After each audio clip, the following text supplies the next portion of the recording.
Shout out to Tupac for all them royalties. Tupac built this house, you hear me? We in the house now. When the police finally entered Tupac Shakur's mansion in Woodland Hills, what they found would change everything people thought they knew about the famous rapper's life and death. Hidden in the house were secrets worth millions of dollars, signs that someone had betrayed him, and clues that brought new attention to one of music's most famous unsolved crimes. The mansion was not just a home. It was the center of a secret plan that had been hidden for almost 30 years. Everyone knew Tupac as a huge star, a powerful voice who sold millions of albums and lived like a king. But there is something nobody discusses. That expensive Woodland Hills estate, the one with the pool and the big gates that looked so successful. Tupac never actually owned it. Death Row Records, which was run by Suge Knight, bought the house and let Tupac live there. They made him feel like he was living his dream, but the truth was very different. At the same time, the rapper was in serious financial trouble. When he was shot in September 1996, the total amount of money he had was only a few $100,000. But the amount of money he owed to others was more than $10 million. The mansion was just another trap, made to look like a symbol of his freedom. But what the police found inside showed something much worse than just money problems. In different rooms and storage areas, they found music recordings that had never been released, original master tapes, and proof of creative work that no one in the public had ever heard. We are talking about more than 80 songs from his time with Death Row Records that never came out on an album. Some people think there could be 20 to 30 more finished songs locked away in other places. They also found recording equipment and notebooks full of song lyrics. All of this showed that Tupac was always working and creating, even as his life was becoming more dangerous. The mansion proved that Tupac's work and influence were much bigger than people knew, and that a lot of it had been kept hidden on purpose. The secret recordings were only part of the story. Papers and contracts found in the house showed how Death Row Records was taking advantage of its artists. Suge Knight didn't just work with musicians, he controlled them. Famous singers and rappers like Jay-Z, Mary J. Blige, and members of TLC, who came to Death Row's studio to record, were forced to pay a kind of fee. This fee meant they had to record free verses for Death Row's songs, work for which they would never be paid. Tupac was stuck in this same system.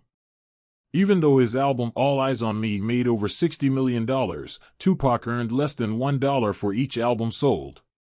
How could that happen? The contracts were written to take almost all the money from the artists. It all started when Suge Knight paid $1.4 million to get Tupac out of jail in 1995. That money was not a friendly gift. It was a way to tie Tupac to Death Row Records with a deal that made it impossible for him to leave.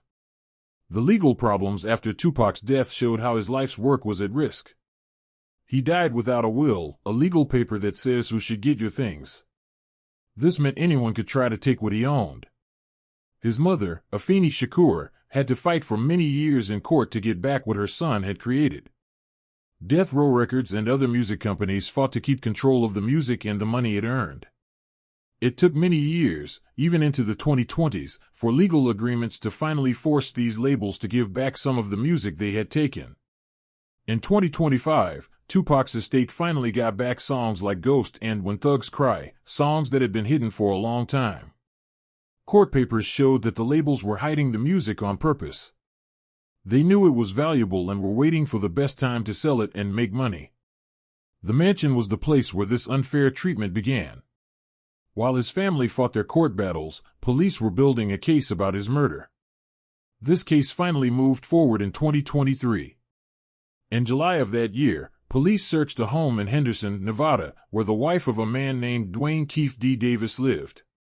Keefe D. had been talking for years, saying in interviews and his own book that he was in the white Cadillac from which Tupac was shot.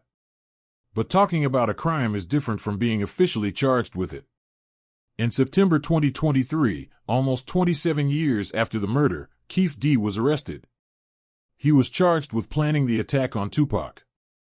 The case against him seemed strong, but then new information came out in 2025.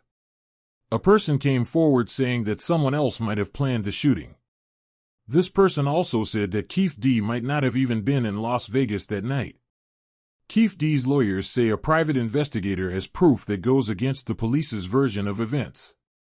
The trial, which was supposed to happen in 2025, has been delayed until February 2026 while the police check this new information.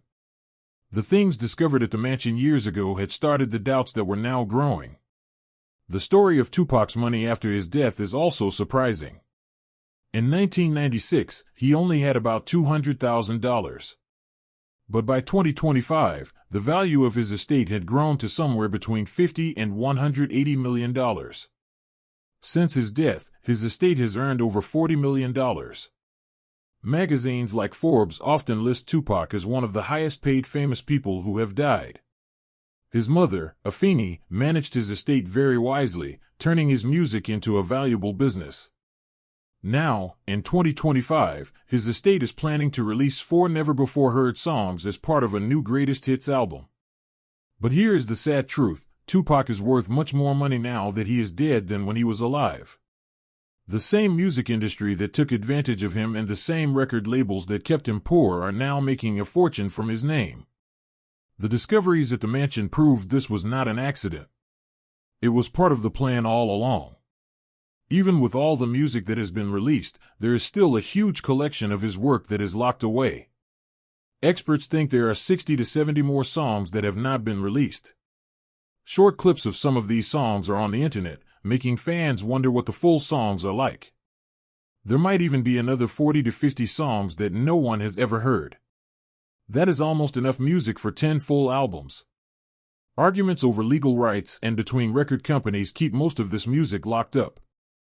Death Row Records alone is said to have over 10,000 original recordings in storage. This includes songs that other famous artists were forced to record for free when they visited the studio. Problems with ownership, company politics, and ongoing court cases keep this material hidden. The mansion was the place where much of this music was made and where the police first confirmed it existed. But getting that music released to the public is a whole different fight, one that is still going on in 2025.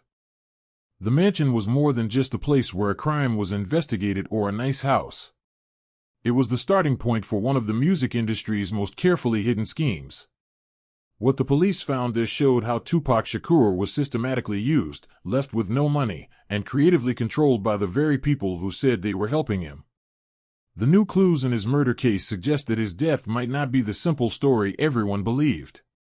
His estate is now worth a fortune, but that money came at the cost of his freedom, his safety, and finally, his life.